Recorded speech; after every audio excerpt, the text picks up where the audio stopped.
It's close to 11 years since I started being a non-monogamous person in my life. And one of the things that many people have commented to me about over the years, it starts out with a question of what if? And we're going to address that today. And that question is, well, what if, in my case, your wife, your girlfriend, your partner, in your case, maybe what if your spouse? What if your girlfriend, your boyfriend, your partner, your lover, so what if that person gets into a relationship and just falls deeply in love with that person? And so we're going to address that, have that conversation today. And I have with me here my partner, Kat. My name is Non-Monogamous Mark. And we are the co-founders of Non-Monogamous Lifestyles Association. I'll tell you more about that at the end of the video. But Kat had no idea what we were going to be doing this video on. I live half my time here in Ventura, California, and I also spend half my time in Seattle, Washington with my other partner. And I fly back and forth. Now, last year, we've been living here in Ventura for 18 months. And so a year and a half. Before then, Kat lived in the Seattle area, and I spent every 2 to 3 days with her, and then spent every 2 to 3 days with my other partner, and I went back and forth between the two places.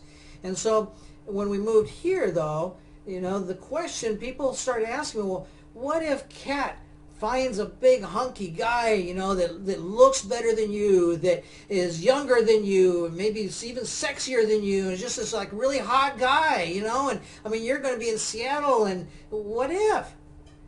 And, well, we're going to answer that question here today, and I'm going to ask her some questions about that. But it's not the first time I've had to work through these things, because when I became non-monogamous almost 11 years ago, my wife at that time that I was married to, she decided to be monogamous with me. And even my own girlfriends that I would get into a relationship with, they would also ask me these questions. Well, Mark, what if your wife decided she wanted to date? And what if then she fell in love with someone? Because, I mean, yes, I had relationships with other women that were deeply loving relationships. And so that question kept coming up, what if this person finds someone else? And so that's really what I want to address today. What if they find someone else? And so let's start out then. I'm going to tell a little bit about my history in a moment. Okay. But why don't you tell about your history, about how you came into a non-monogamous life? Okay. Great. I was married for 25 years, and in the course of that marriage, realized it was not where I wanted to be. And so I started a process of ending that marriage. And through the course of ending that marriage, I ended up meeting someone who introduced me to polyamory. And when I was young, before I met my ex-husband, I had actually dated a boy and a girl in high school.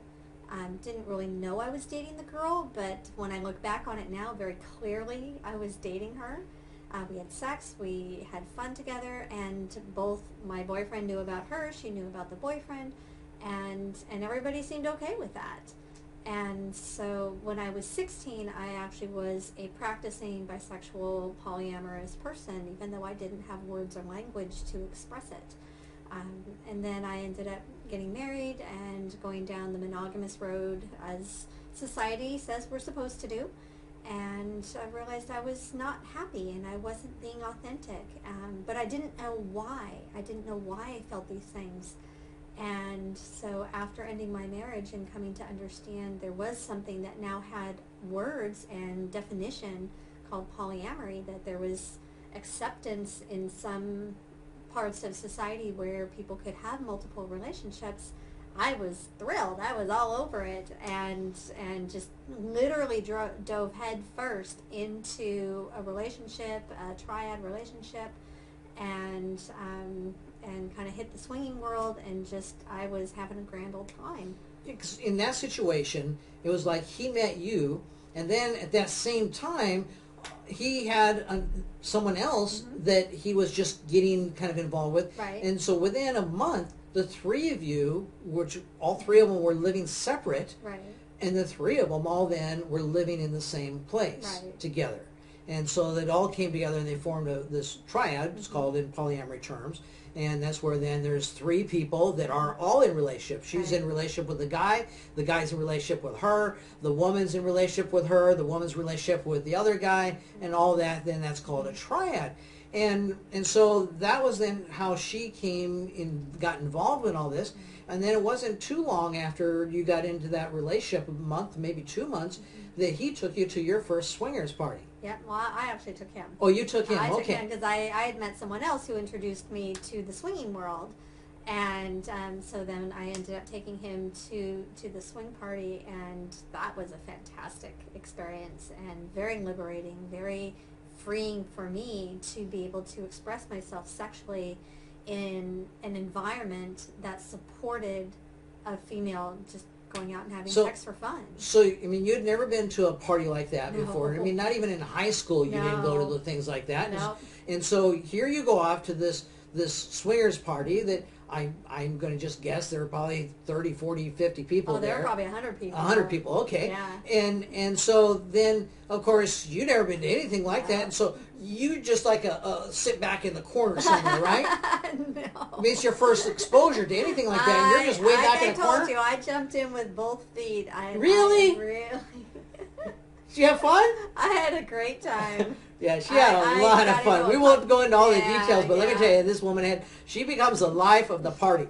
You know, and she's, you know, you can't see all of her here on camera, you know, but, I mean, she's just this absolute beautiful woman. She's 5'3" and is just got all the right curves and has got an amazing figure and great shape. And I mean, she's much younger than I am. I'll just say she's 12 years younger than I am.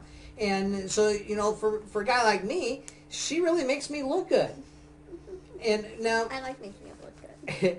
So after we moved here, then for the first year, we you know, people say like, and I didn't know how it was going to work out when we first started talking about that we needed to move here, because mostly moving here was for her, not for me. And this is home for her, and she needed to be home. I did. And won't go into the details here on that situation on the video, but she needed to be home here. And this is where her daughter lives, that's in high school. This is where her parents live, who are elderly. And so she needed to, she's a half hour from home. We live in Ventura. They're in Santa Barbara, you know, far enough away that we can keep some space that we want. And so moving here, I didn't know if it was going to be the end of our relationship to begin with, you know? Yeah. And so then people would say to me, I even had viewers of my videos that would say, well, aren't you afraid that you know, with you being so far apart and you're not, you know, we spent half our time together in the first year we were here. We've been here a year and a half. Yeah. The first year I would take and fly from Seattle to LA every 3 weeks. And she'd pick me up at the LA airport. It's a 1-hour drive along the Pacific Coast Highway along the California coast. Beautiful drive, so it's an hour and 15 minutes to get home. And it's just a time for us to reconnect then. It was a beautiful time. And so that was then every 3 weeks. Then after being here for 3 weeks, I'd fly back to Seattle and be in Seattle for 3 weeks. Well, the first year, then that was just beautiful. It worked out well. It did. But I still got questions from people. Well, aren't you afraid of losing her? You know, and the way, I guess, because we've grown together a lot. Yeah. You know, and it was kind of like when our first year in our relationship, in fact, our first week in our relationship, I tried to lose her because I felt that if I could do anything to lose her now within the first couple months of the relationship, that'd be much better than way down the line, because the chemistry and the depth of feelings and everything that we shared, it was like it would just hurt way too much to ever lose this woman. Yeah. And so I talked to her about this, that I really want our relationship to end now if it's going to ever end at all. Right. And or end in a couple of weeks. Let's do everything we can. You know, it's not like, hey, I'm going to go ahead and show you the best parts of me, you know, and tell you the best things about me to try to impress you. Right. Nah, I want her to see the ugly side of me. You know, the side of me that wasn't impressive at all. And I wanted right away, the second time then we got together, we were with a group of friends, and I started just to share with her that I just want you to know these things so that if you want to go running, then go running now. Yeah. And she did. She stuck around. And so then, and so then we've been together now for just over 4 years. And so it was 2.5 years that we had in Seattle. And then we moved here. And so then people ask, aren't you afraid of losing her? There was a time before we moved here when I'm thinking, oh my God, what did I do? She's going to be in Southern California. And I thought, yes, she could meet someone, whether it be a man or a woman or a man and a woman or a couple. In Seattle, she has friends, a couple that she enjoys spending time with, either when she lived there and when she goes and visits about once a year, that she goes and spends time with this couple. And so, it's like, well, what if in California, she's a hot buy babe, and that's a very prized commodity in many couples' lives, where they would love to have this hot buy babe that they're in a relationship with. And so what if she then finds a couple or another man or another woman? She's a free agent. I don't tell her who she can and can't see. And so, this whole thing is about security, and I don't find any longer. When we first got together the first year, yes, there was a lot of security that I found in our relationship, but I knew I couldn't keep it there because that is the wrong place to keep it. I need to be secure in myself. And otherwise, I'm going to be very insecure in our relationship. And we together have grown in that understanding of having our own security. Have you ever wondered yourself, with me being in Seattle or anything in our relationship? I've never asked you this, but we've never talked about this, but have you ever wondered, well, what if he were to find someone else? Because she knows who I'm attracted to and the kind of women I'm attracted to, and I'm attracted. It seems to me, even because we've had a couple relationships that we have shared, and a couple of these women that we've shared relationships with, they have been women who were much younger than you. Yes. And who attracted these women? You did. and even the woman that we're cultivating a relationship right now, she's just this gorgeous, beautiful woman, young, and who attracted her? You did. And so it's very attractive. It's just I don't see myself as that way. I'm 60 years old. I'm overweight, and not a lot overweight, but a little overweight. She certainly makes me look good. When we go out to the nude beach or even out to downtown and somewhere, I'm a handsome man, but by my physique, I certainly don't give her, I don't make her look good, And so, but have you ever had thoughts of yourself, what if he were to meet some gal that attracts to him? There's a gal in Seattle, in fact, that, for when you lived there, we started this conversation with her, we've met with her, and that carried on for a year after we moved here. Sure. And so, it's like, there was some spark there, and there could have possibly been something that maybe would transpire. This gal lives in Seattle. Yeah. So did you ever think about, what if he found someone other than me? I have, and it was, I think, more in the beginning that, as I still had my own personal insecurities about relationships and about my worthiness and my ability to be pleasing or to keep a relationship. But as we grew and as we moved through not just relationships, but within our own relationship, things that went on, things that we talked about, things we experienced, and I was able to come to a place where I realized it's not about the security outside. It's not about the security of whether I have Mark in my life all the time for the rest of my life. It starts with, am I secure enough, and do I love myself enough because I am with myself for the rest of my life? And this is the first relationship that I need to tend to and take care of and love. The relationship you have with yourself. With me, with myself. And as long as I have that, no matter what other relationships I have in my life, I always have me. And that was the comforting part was, yes, I want to spend the rest of my life with this man. Yes, there are things that we have dreams and plans and ideas and there's lots that we want to do together. However, if that were not to happen at this point, I know I will still be okay. I didn't feel that in the beginning. I felt like you did, that because how deep our connection is, the strength of our connection, if I were to lose you, I would crumble. Shatter. Yeah, and that it would hurt so much. I know now it won't hurt as much as I thought it would at that point. If that were to ever happen. And I also know that because of the growth that each of us has done within ourselves, and also my growth in understanding and embracing non-monogamy and the concepts of non-monogamy in terms of how you build a relationship, is that I believe no matter what pathway our relationship takes, that I will always have you a part of my life in some way. And I don't know what that way will look like, but I'm open. Maybe like it is now, maybe change. It may change. Who knows? And that's okay too. There are no guarantees. There's no guarantees.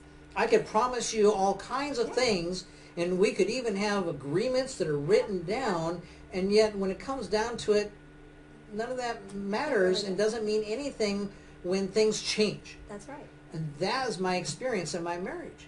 11 years ago, after a 27-year monogamous marriage, where my wife and I were virgins with each other when we got married, neither one of us for the 27 years of our monogamous marriage had ever had anything to do with anybody else. And then we opened up our marriage because I was just really frustrated sexually.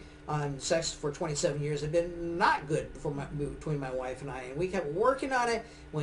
I spent $25,000 on going to a sex therapist, and that's just one of the things that we did. We did many things and tried all kinds of things over the years, and so the last thing after 25 years of marriage, I finally says, I don't know what else to try to do that we haven't already tried that would possibly work. Maybe, I told my wife, maybe we should try having sex with other people, where she'd have sex with another man and I'd have sex with another woman. And oh boy, when I brought that up, it was just immediately, she says, I'm getting a divorce. We'd never mentioned that before. We'd never talked about a divorce before, but immediately, I'm getting a divorce, And so it took us a year to kind of work through that and settle things down, It's like I hadn't done anything. I just sharing a thought with her. And but boy, the mere mention of that thought was so threatening to her. What was threatening about that? We can only guess, because my wife is now deceased, and so but my guess is that the insecurity that she must have felt. Absolutely. She didn't have her own sense of security.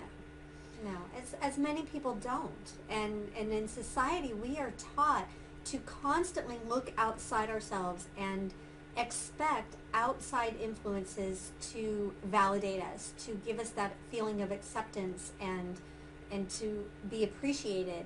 And when those things fail, because we're human and they will fail at some point, that we don't have anything to fall back on because we haven't built the relationship with ourselves. And so if we're constantly looking outside for someone else to make us feel good, and when they don't, then that's where that insecurity comes from, because you can't rely on someone else to make you feel good. And my wife had gotten a lot of her security from the life that I provided her with. I was very successful in business, and my wife didn't have to go and work in a job. She had originally, when we were married, she did, but then I became successful in business, so she quit her job. She worked within our business 15 to 25 hours a week. She did a lot of volunteer work for the church and also for the libraries in our county, and she was very actively involved in volunteer work, and she loved her life. She really enjoyed the life that she had, and but I'm doing all the hard work. I was working 80-hour weeks. So she had a great life. I'm working 80-hour weeks to give her that life. I was a happy, proud husband to provide in that way for her. And then, but you know, I mean, sex was just miserable. And so by the time though that well, 11 years ago, and it's actually started 13 years ago, but then it took her 1 year to settle down and say, okay, let's at least talk about this, so that we could have a conversation about this, you know. And so about non-monogamy, or me having sex, we didn't know it was called non-monogamy at that point, me having sex with someone else. And so then it was like, okay, let's talk about then you having sex with someone else. And she's, just don't talk to me about having sex with someone else. That's not going to happen. And so we went for another year, and again, she was very insecure. So we had a set of written documents that we both agreed to, and we wrote out, and we both signed them. That one was a safe sex agreements, which is, I think, a good thing, very good, solid thing to have. And the other is called a relationship agreement. And so we studied books to learn how to create a safe sex agreement, how to create a relationship agreement. And we did that. And so then we had this relationship agreement that we updated once every year. We both took a time to go through it every year, and sometimes more than once a year. Because as new people came into my life, then that would create new situations that would come along that we didn't know. And so my wife and I would talk about things, and we would then have the need to update our relationship agreement. But the idea of that relationship agreement was, it was really an agreement there. In that case, she's being monogamous to me. I'm the one that got my wings spread.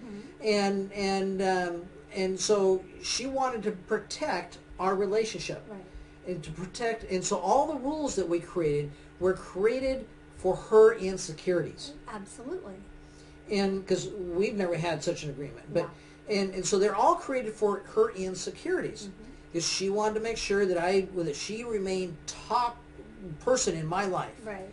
And so we had those agreements in place, you know. And then as I had relationships, people asked me, either women that I got in relationships with, as well as other people in the community. I took right away. I took it and got involved in the community, and people would say, well, you know, aren't you afraid about your wife maybe deciding that she wants to date, and is she able to date? And I said, yes, it's her choice to be monogamous, but she is free to date if she wants to date. It's her choice. And, well, aren't you afraid then if she started to date that she could maybe find someone else as well? You know, I said, you know, I don't know how I would respond to that, because I don't have that situation going on in my life. But I would only hope that whatever happened in our life, that I'd want nothing but my wife to be happy. And if she found someone, this is what I would tell people, if she found someone that made her happier than what I make her, then I'm happy for her. I'm a good catch. Yeah, you know. And so that's how I view this with when Kat and I moved here to Ventura. You know, I just thought, if she were able to find someone, or a couple, or a woman, or whatever, that just totally sweep her off her feet, that would make her no longer want to be with me, then I'd want to be happy for her, knowing that they're probably a pretty darn good catch too. You know what I mean? She is very picky about anybody that she's going to engage with, and she has the right to do that. That's right. You know, because she's a darn good catch. Thank you. And she's my my prize, and so with my wife, you know, we started our non-monogamous life. At that point, I was successful in business, but then some things happened, and some regulatory changes with the state. And we went from living a great life to where then financially I lost over $3 million in the change of one regulation one day in the state of Washington. And after a year of meetings with the state, they said you have to lay off your employees and you have to go out of business. And I had to sell my assets for a nickel on the dollar. And it was during the recession. I couldn't get more than that, but I had to sell them to pay some bills. And at that point, the money ran out. And when the money ran out, you know, things were different in our life. And it wasn't an easy street for my wife anymore. You know, it was like, what are we going to do next to pay the bills? What are we going to do next, you know? And at that point then, there was a man that I led a non-monogamous hiking group in Seattle. That we'd go out on 1 or 2 hikes every month. And there was a man from my local town that lived, you know, less than 3 miles away, that he started coming out on the hikes. And so he started asking me about non-monogamy, and I started talking to him about it. And he was divorced, and he says, well, I kind of like the idea of non-monogamy. And at that point, I had my wife in my life, and I had 2 other girlfriends. And so I told him, I says, well, let me just tell you how this works. No, excuse me, I had 3 other girlfriends, and Debbie and Chris and Amy, and so I said, well, with my partners, they're free agents, so you don't have to come and talk to me and get my permission to date them. If it's something that they want and something that you want, then you don't need my permission, because my partners already have my permission. Right. Just like Kat has always had my permission, doesn't need my permission. No. I don't own her. No. Why should she need my permission? I don't ask. He doesn't ask. Exactly. And so I just told him, I says, they're all, if they're able to go out with you if you want. Right. And so a couple weeks after that conversation, he starts dating my wife, and my wife, at that point, she had been to a stage in her life. We'd been non-monogamous for 6 years, and after 5 years, she said, Mark, if I could find anybody that was as good of a catch as you are, I'd be interested, but I haven't seen anybody out there that's as good of a catch as you are. But if I ever do, I'd be interested. And so this guy came along and swept her off her feet. Yeah. Well, a month later, then the same guy, he's still dating my wife, and he hadn't had sex or seen anybody and had a date for 6 years. And so he was really happy to be seeing my wife, and then he started seeing Debbie, my girlfriend, and he was really happy to start seeing Debbie, and then he started seeing Amy, and he was like really happy to start seeing Amy, and he says, this is a younger guy than me, and physically really great shape, and he had a wonderful personality, very upbeat, jovial personality, and so I was happy that he's interested in all those people. And then Chris, he wanted to date Chris, but Chris had no interest in him, and he kept trying to date Chris though, and but then after being in a relationship with my wife for 7 months, they were deeply in love with each other, and I was happy for my wife. I was very happy about that. She had never been in love before. She never knew what that was like. Her parents never taught her, did not model in any way how to have a loving relationship with someone. And so she was always very pragmatic. So for the first time, because I don't know that she was ever in love with me, I was just a pragmatic choice. She had a boyfriend and then met me, and she says, I think that you'd probably be a better provider for me. And so she started going out with me, and that just led to us getting married. And I was in love with her, but I don't know that she was necessarily in love with me. And so, this guy came along and swept her off her feet 7 months then into their relationship. Didn't matter about all of those written agreements that I had always followed. It didn't matter about those. Right. And he came along and he started talking to her, because at that point my business was down the tubes financially. We were worried about how we could even pay the bills. And so he kept saying to her, yeah, you'd have a better life with me. You should leave him. He's got nothing more to offer you. You should leave him and come and be with me. And sure enough, she did that. Yeah. And that's what, everybody had always asked me about, what if she found someone else? Well, she did. Now, she didn't want to then go move in with him at that point. That was September of 2013. I hadn't met Kat yet. And so September 2013. And so she moved she told me she was going to divorce me. She moved into another bedroom in our house and lived down there. And he'd come and spend time with her. And then it was February that she moved out. And then she moved in with him. And so during that period of time, we were talking about our divorce that we're going to have and how we're going to do this, and for me then, I just wanted her to be happy. I wanted that transition period, Yes, I was heartbroken. After we had been married for 33 years at that point, and I was heartbroken. But I didn't let my heartbreak and my pain, I didn't, get mean and vicious and angry at her, because I wanted to be happy for her. And so I was. And so that's what I shared with Kat. And I've always said, that if she finds someone else, I want to be happy for her. And I want to then support her in that. And so, time goes on. And, of course, then my wife left in February of 2014. I met Kat in January of 2014, so we'd have been just seeing each other for a month or a couple of weeks. And then my wife leaves, and then, you know, it was, what, 6 months after that, she came down with the stage 4 colon cancer, and she was dead in, you know, a year and a half after that. Right. So it didn't, you know, it all went downhill for her, but it all went uphill for me, you know. And but you know, and so the thing I want to then talk about now is that back to the situation. You know, well, what if they find someone else? Because see, I was in Seattle. Now this year, starting actually after we'd been here for a year, we changed the schedule because I got stuff going on in Seattle that is just really demanding on me. And so the schedule changed to where I'm gone now for 5 to 7 weeks. And then I'm here as much as I can, but like now I've been gone for 6 weeks this last time gone, and then I'm here for 3 weeks, and then I'm going back to Seattle and we've gone for 5 weeks. 6.5. 6.5 weeks. Okay, she knows. Okay, 6.5 weeks. Okay, and so, you know, it's like, yeah, what if she finds someone else? So this last time I went back to Seattle on the end of January, and I was gone then for 6 weeks. Okay, and now a number of months ago, I met a woman that online. I haven't met her in person, but she has a partner, and they live here in Ventura. And I said to Kat, I says, well, maybe you could meet with the two of them and talk with them. So they all got together. Oh, no, Kat, I got together with her. Got together with her and had coffee with her. And had a very nice time having coffee with her. She's kind of gently coming into this non-monogamous thing. And but didn't meet the guy.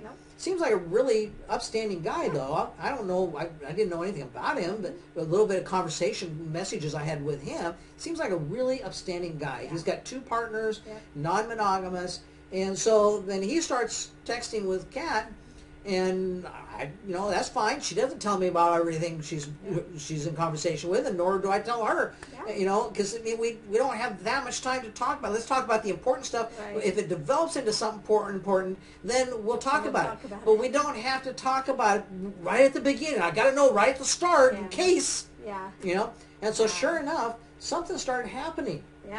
And when I went back to Seattle at the end of January, I think I was there for a week or two. 2 weeks. And so you told me that you were smitten, was your words.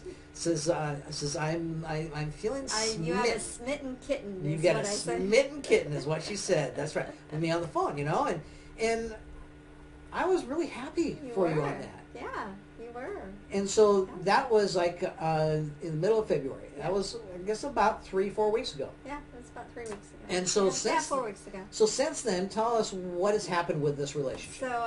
So I met the guy, and at the encouragement of his partner, because we were hoping to all 4 at some point get together, which we will, I'm sure.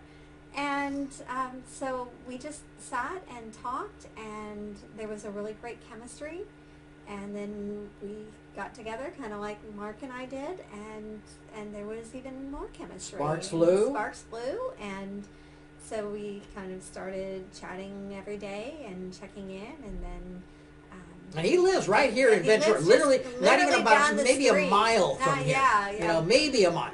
Okay. So he's very local, and so we got together again, and things were really good. Now, what do you mean getting together here? Really? Yes, really. What do you mean get together? We got together. They don't know what that means. It means we had sex. Really? Yeah. Okay. So, yeah, I mean, she's having sex with this guy and falling in love with him. Yeah. Now, has he told you that he loves you? Yeah. Yeah, and you told him that you love him? Yeah. And she's told me these things, you know? Okay, so go on with the story. Yeah, so, but then I got sick. So I couldn't see him, which was a drag, and then he got sick, so I couldn't see him. And just before Mark came back, actually the day Mark came back, we were both feeling well enough to get back together. And now she's picking me up at the airport at 2:30 in the afternoon. 2:30. That so morning, he came over she about goes and has 8. sex with the guy.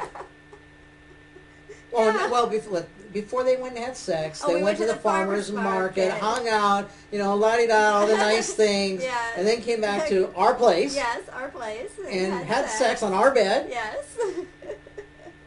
Okay? And, of course, I'm just getting, like, infuriated and jealous and all this, right? No, you're like, go girl. Yeah, because see, I've gotten past that place of feeling insecure. Yeah. And you know, if he let's tell her. So on the phone about when she is sick. This is about a week before I came here because I got here 6 days ago. Yeah. And so a week before, she's saying, "Well, Mark, I know you haven't met him, but I mean, he makes. I never thought that. I mean, I'm getting middle aged now, and I never thought I could land a guy. He's young. I mean, and he is 34. 34, and he is built. And he's built. I mean, he has worked his last 10 years or more of his life to be built and a great looking guy. Yeah, he really has, and he works very diligently on his body. And intentionally. Very intentionally. He wants to look good. He wants to look good, and he does look good. You know, and so how Mark talks about that I make him look good, he makes me look good. And so if I had a lot of insecurity, would this be someone that I could get insecure about? Oh, tremendously. Absolutely. I mean, again, you know, you think about, you know, I'm 12 years younger than Mark. My new guy is 14 years younger than me. Mm-hmm. And so, you know, there is that similar pattern of I make you look good, he makes me look good. So I understand how you feel about me is how I feel about my new man. And yeah, because he makes you look good. He makes me look good. You know, and tomorrow... And he's beautiful to be with and fun and sexy and... Because he has two partners. He has two partners. And tomorrow he is getting on an airplane and going to Orlando to go to Disney World with one of his partners. You know, and just came back from another trip with his other partner. Other partner for another. He literally just got back today from that, and then he's leaving tomorrow to go to Orlando with his other partner. You know, so you know he obviously he has adventure and he has a fun life and things that you know could be very attractive to a woman like this. You know. And he certainly is someone then that I could feel very jolted, threatened. Yeah. You know, but here's, I haven't said this to you, but you know, and you can tell him or not tell him that I said this. You know that bring it on. You know that I have nothing to fight for her. You know, but if he thinks that he can steal her. You know, let him try, and if that happens, if she can be stolen from me, then she's not necessarily someone I want to spend the rest of my life with. Right. Okay? Not saying that makes her a bad person, because I only want her to be happy. Yeah. If he can make her happier than she is with me, and he can convince her to not spend time with me anymore, then why should I not want the best for her? Because I love her dearly. And so that's how I viewed my relationship with my wife as she went off to be with her boyfriend. And so, you know, we're having that experience now with you. And it's like, it's different than what I ever expected things to be like. Because, 3 years ago or 3.5 years ago, you know, I was in that place where very insecure and saying, oh, I can never lose you and all that. And you went through that as well. I went through that as well. Absolutely. And this is where we talk about sexual liberation is so different than being sex positive, because sexual liberation gives you the ability to allow your partner and the people that you deeply love in your life, gives you the ability to be happy for them and to let them be free agents. Not feel like that you have to have protection. Right. Yeah. You know? But be free agents. Mm-hmm. Absolutely. I agree. And so is there anything else that, before we wrap up this video, is there anything else on this subject then that would be good to tell our audience that you can think of? I'll share one story. So we had a young gal that we had met in Seattle, and she was looking for a particular type of relationship, more of a dominant type relationship, someone that would be more controlling, but not in a negative way, but just in a way that she could feel this presence taking care of her and kind of guiding and directing her with a very firm hand. And there were some writings that you had done about her and to her that you shared that were absolutely beautiful. sexual, sensual, just amazing writings. And there were moments where I would read this and think, ah, I want that for me. And he does do that for me. But wow, he's doing that for someone else. And there's this little moment of, ah, he's doing that for someone else.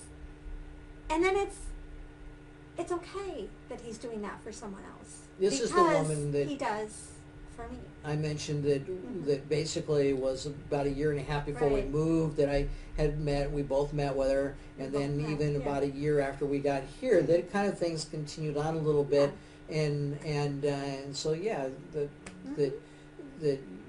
you felt a little at first, a little like threat, a little bit of a angst or that jealousy. She's very that young she's and beautiful. very young and beautiful, and she's in Seattle, and could she then be potentially, an anchor for him to say, well, I'm not going to be spending so much time in California because I've got all this stuff going on in Seattle, and I want to spend more time with this person.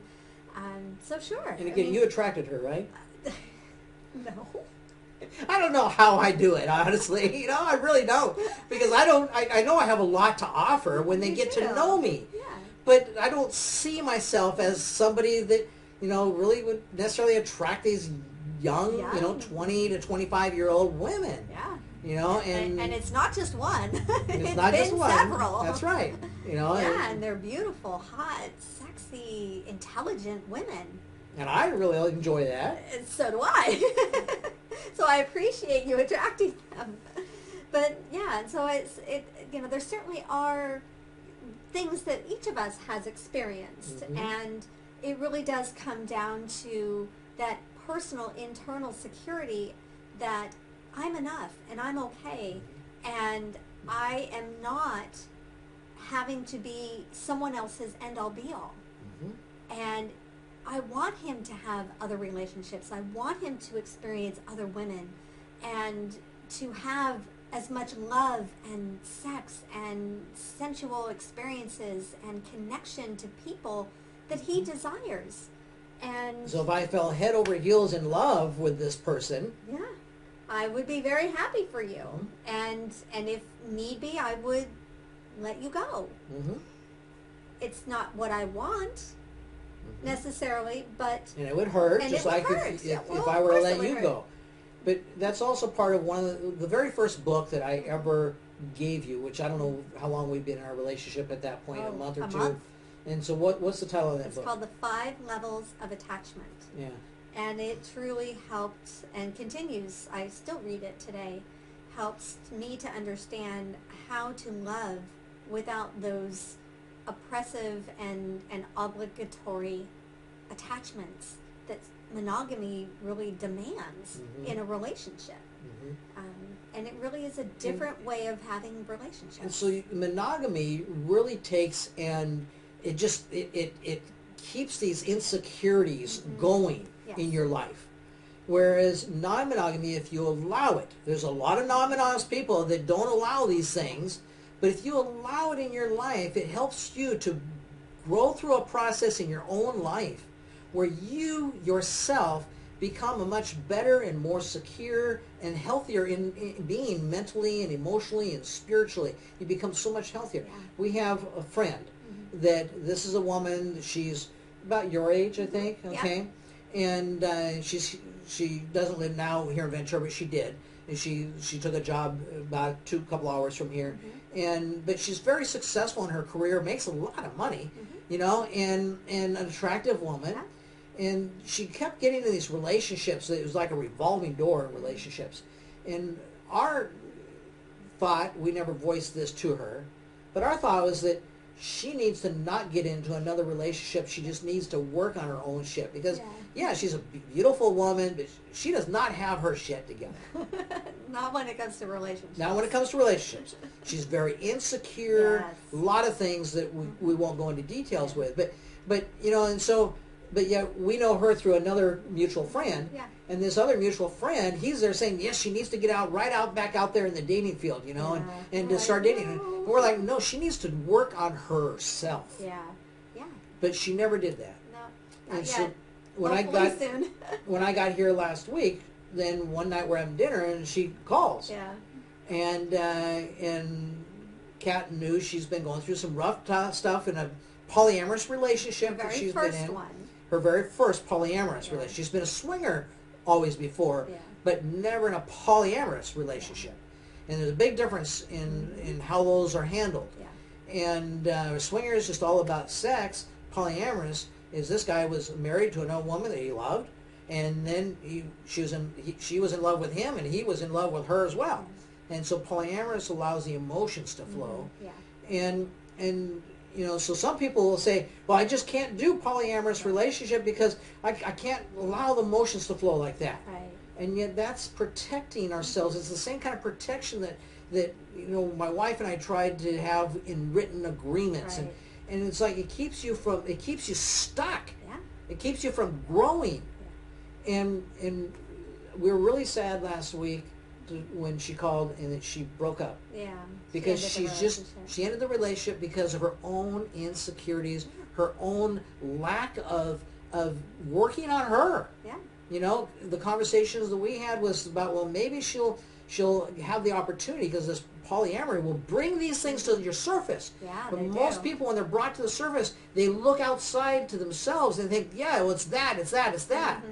Yeah. Instead of the looking, other person, it's because they're doing this and that doesn't agree with me, so I'm just going to end it.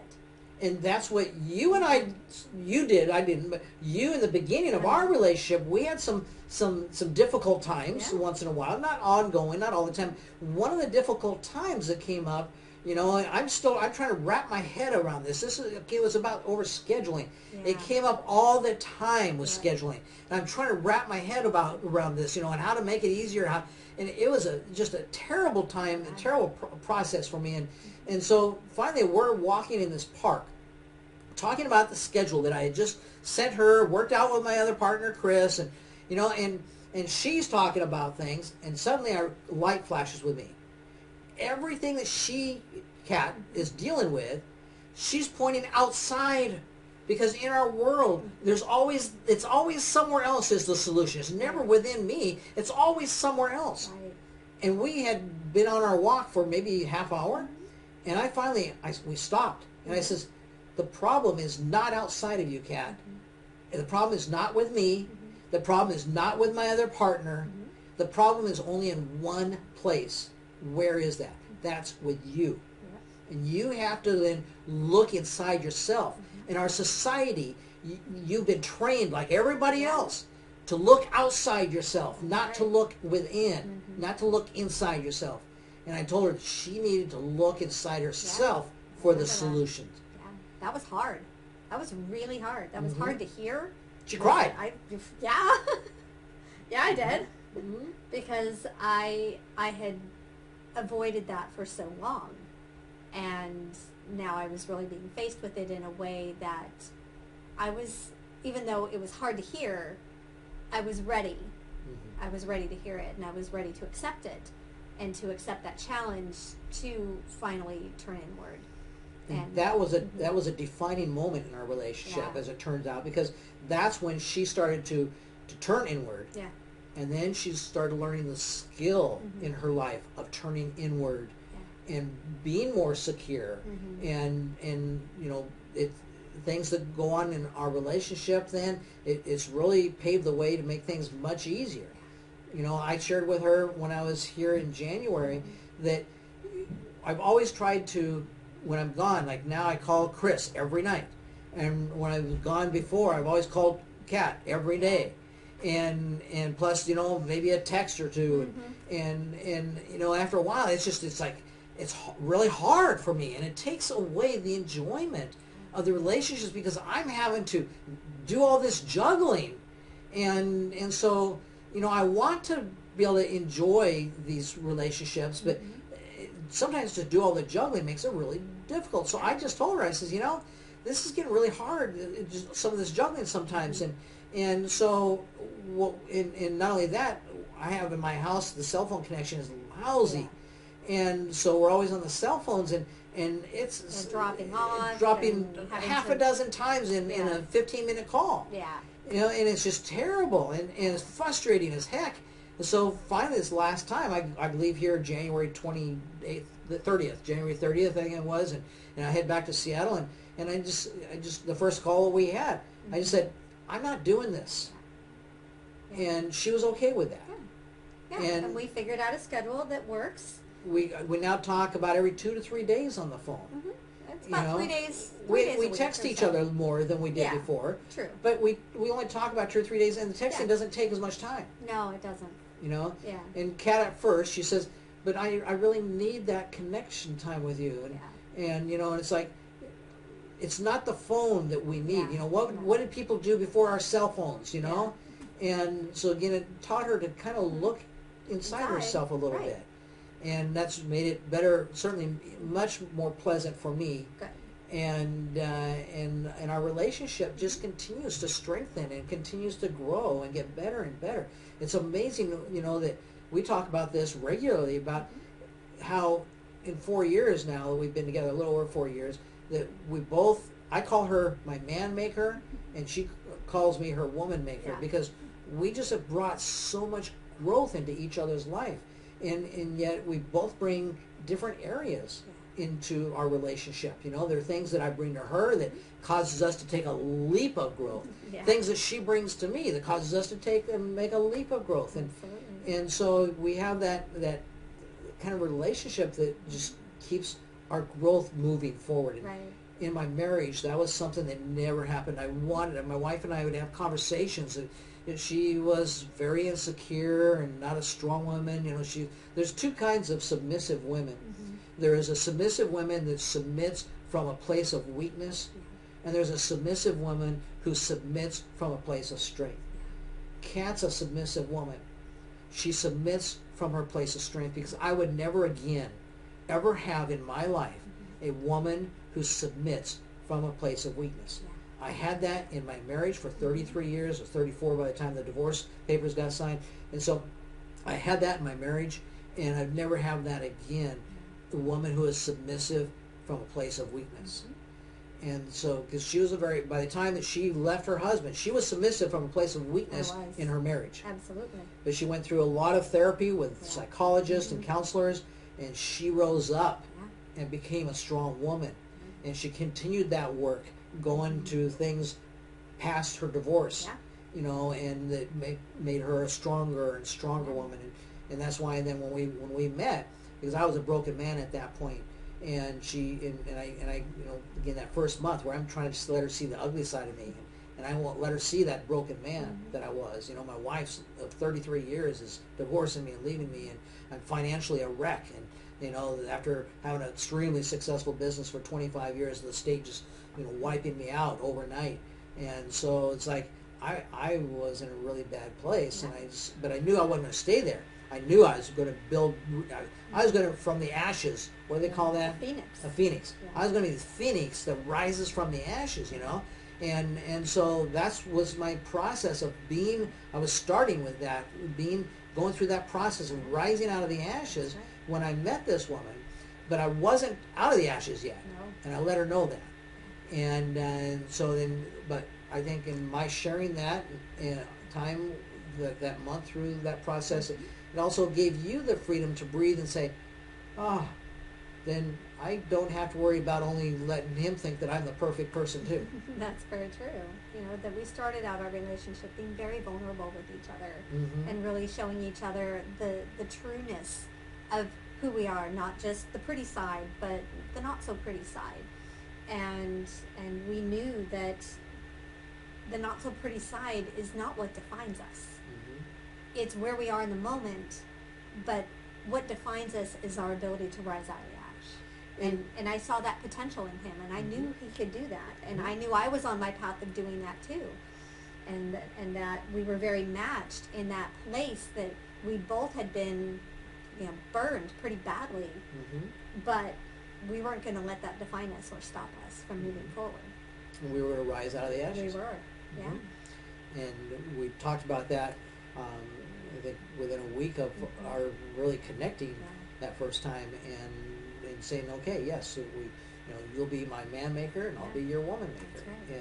But then we really took that to heart. We did. You know, and that we have been on this process now for 4 years of just great, tremendous, wonderful growth. And that's why then, you know, yeah, I'm rebuilding my life, and that's why then I'm wanting to share this rebuilding process with all of you.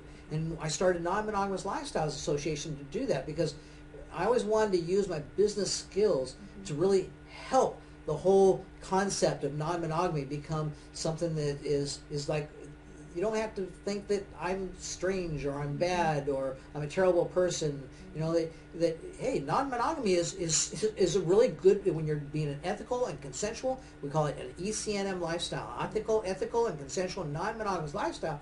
You have nothing to be ashamed about, nothing to hide. Yeah, so sometimes we have to hide from employers and people that we are, you know, maybe relatives that would judge us and things like that. But we hope that one day, through Non-Monogamous Lifestyle Association and other organizations that are doing great work out there, we hope one day that that'll all be changed, where we can be where LGBT people are today. Because, you know, 30, 40 years ago, we are, as an ECNM lifestyle person, we are where the LGBT people were 40 years ago, and that's in the closet for all the same reasons, and we hope to be part of changing that. That's what non-monogamous, that's why we started Non-Monogamous Lifestyles Association, so that we can really help to create some change in that. But one of the things that we've focused on, though, with Non-Monogamous Lifestyles Association is that we really want to attract people to us that are like ourselves, from the standpoint that you want to be the best you that you can be. And that's why we share these things that we do on video, is because we want to give you the information, the tools to be the best you that you can be.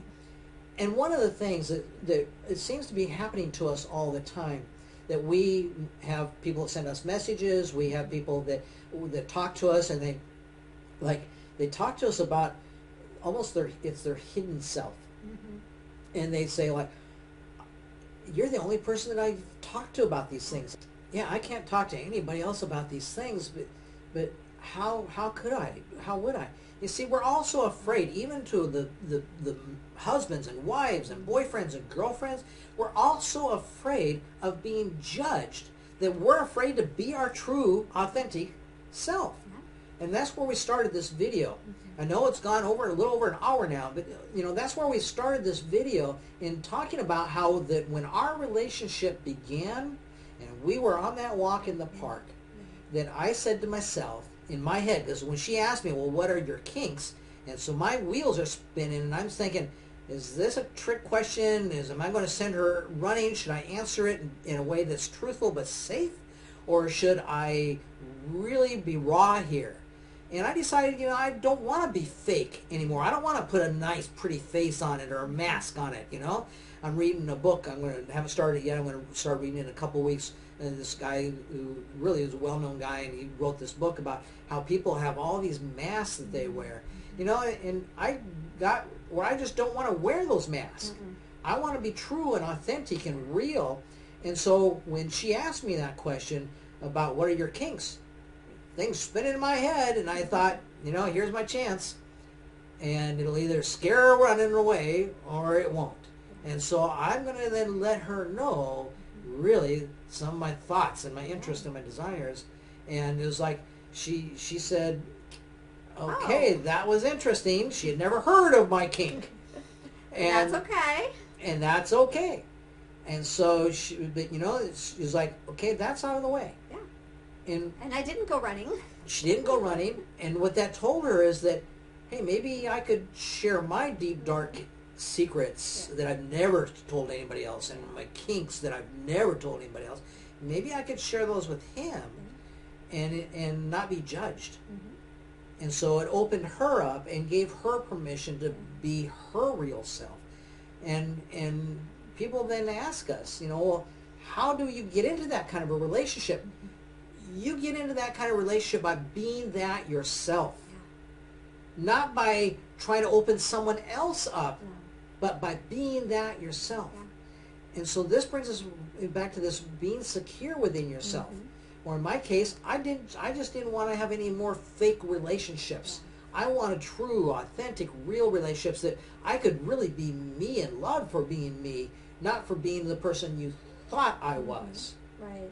You know. And so with the relationship that she has now, that when she first got into that relationship, she opened up in the same way than with him. Mm-hmm. And then he goes like, wow. Whoa, really? I've never, even with my other two partners, which have been in my life for a long time, I've never been able to open up like this. Yeah. And so that happens when you are secure about yourself and when you love yourself and you're true and authentic to yourself. Mm-hmm. And when you do open up and share with someone else, you have the ability to then know whether that person is going to accept you and love you and not be judgmental, or they're not. And that is that defining moment of, yes, this is someone I want to continue learning and growing and getting close to, or no, you don't match where I am. Mm-hmm. Thank you very much. You'd rather not match and Yeah. both move on. Exactly. Than to be fake and try to make something that isn't real. And I think that realness is the reason for our how we keep growing and bringing growth to each other, Yes. because we're able to be so real from the start. Yeah, we you are. know? And so if you're in a relationship now, maybe a long-term marriage like what I had and she experienced, it's time to be you. And it's time to be real. And quit wearing masks where you have to live these fake lives. Mm-hmm. The fake life, you can go out there and put on a picture like you're really happy and everything. It really takes away from your happiness. It does. It causes you to get depressed and need medications. That was Kat's case. Me. For years. For years. Many, many years. On antidepressants. Had the fake smile, the life is hunky-dory, everything is good, and behind the scenes. Living in the, 5,500 square foot home in the really ritzy neighborhood. Exactly, which isn't who I am. It's not what makes me happy. It's, it was a life that had all the trappings and all the icing on the cake, but there was no substance underneath. And now I have substance, and I'm And when happy. we got together, how many prescription meds were you on? I was on 4. And how many prescription meds are you on today? 0. And has your health declined? I've gotten so much better. So much healthier. Let's see, when I met you, I was trying to think what I weighed.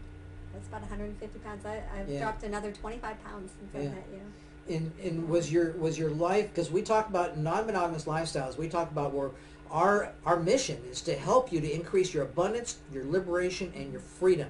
That be in your relationships, in your sex life, more abundant sex life, more abundant relationships, more free sex life, more free relationships. Free relationships, that's what we're just talking about this whole video. We have a free relationship. I don't own this woman. No. She doesn't own me. Just because that we consider each other husband and wife, that doesn't mean that we have ownership rights. No, not at all.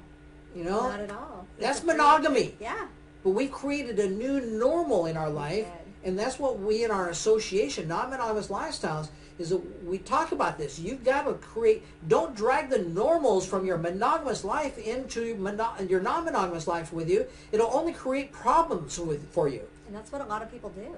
A lot of people, and this is why we created our association, to help people shift this is what recently this friend of ours, she's trying to drag these normals into this poly relationship that she tried for me. Right. And guess what? It doesn't work. No, it doesn't. And I've seen over the years just people struggle with things in non-monogamy because they're trying to drag the normals that they learn in monogamy, and they try instead of creating new normals. But again, it is a journey and a process, and that's why we created Non-Monogamous Lifestyles Association, so we can help guide people through that process in making these shifts and changes and creating their new normals, because there is no system out there that does that. It's very piecemeal. You have to find everything on your own, and so we want to create that place where people can come and get all they need. And one of the things within Non-Monogamous Lifestyles Association that Kat works on, it's a division of Non-Monogamous Lifestyles, which is a nonprofit association. But one of the things that Kat works on is called BARDS. So I just want to wrap this video up by giving you the opportunity to tell a little bit briefly about BARDS, because Yeah. that's been some really exciting things that are happening there, and then tell them how to make sure they can get involved, and I'll leave a link to BARDS in the description. Thank you. So BARD stands for Badass Red Dress Society. So I got my red dress on. You can't see the rest of it, but the Badass Red Dress Society was formed, Mark and I created it together, really as a place for women to come together and create community around any sort of non-traditional lifestyle, whether you're non-monogamous, you're bisexual, you're kinky, you're transgender. If you identify as a woman and you are seeking community and seeking a place to learn how to engage with yourself and be true and authentic to yourself, just as we've talked about throughout this whole video, it is a women's only group that helps to move you forward in creating your authentic journey in life as a badass red dress woman. And we right now have a meetup group in Ventura, California. We'll be continuing to grow that, as well as grow our online offerings with workshops, webinars, information sheets, and all sorts of things through our membership association. And so right now you can check us out at www.bardsociety.com. That's B-A-R-D society.com. And so we'll put a link to that in the description. And thank you very much for hanging in here with us for this video. And I hope that it's worth the time that you spent, because I know that's probably the longest video that we've ever done. Yeah. But I think we had some great information here, and hope that it'll be worth your time. If you like the video, please go ahead and give it a like, and subscribe to our channel. And then right down here in the description, at the very top of the description, is a link that'll send you over to my page for Non-Monogamous Lifestyles Association, so you can get onto our newsletter and get on the email list. When you get on the email list, then and it's not something I've been real regular with for a while in keeping contact with people, but it's something that as I move forward, probably later in the year, I'll be starting to be more regular. I just have too much going on in Seattle right now, but that's going to start to wind down in June. And so after that, then I'm going to be putting more focus on Non-Monogamous Lifestyles Association. And as I do that, then I'll be emailing very regularly so people can know what's going on, because we got just a lot of great things that are going on. I'll be making more videos about some of the things going on and what have you. But certainly one of those great things is not only what Kat is doing with BARDS here in Ventura, but also then she wants to take what she's doing here in Ventura. That's kind of like the little test group. Right. And so what she's doing here in Ventura, she wants to then take that and put it as an online presence with webinars and with course material. For instance, in fact, one of the courses that we're going to do together is about that book. Yep, the 5 levels of attachment. The 5 levels of attachment. We're going to create a course together about that. So we'll have a complete video series. Yeah. So all those things you'll learn about and keep on abreast of and keep informed about by being on my email list. And so click on that link for down in the description for Non-Monogamous Lifestyles Association. Get on our email list. I'll also put a link in for Kat's website. She has more time to do the website work and has learned more about doing the website. Because right now we don't have a staff. We build our own websites and everything. Yeah. We're not techie people. And so she has got a really nice site built for about BARDS that she built, and I just think it's amazing the things that she's learned how to do, because she's never done anything like that before in her life. Nope. We did all that since we moved here. Yeah. And other than my YouTube channel and my Facebook page and then my email page, I don't have my website set up yet, but it's coming. I'll get it there, but I've just got too many things going on in Seattle that keeps taking me and my attention away from Non-Monogamous Lifestyle Association. All that closes down in June. Things change, and so from that point, then I'll be putting much more focus and time on Non-Monogamous Lifestyle Association. And so you want to be getting on our newsletter list and staying on top of that. And so thank you for being here and for clicking on that link to get on our newsletter list, our email list. And until we see you on the next video, this will be good night. Yeah, good night.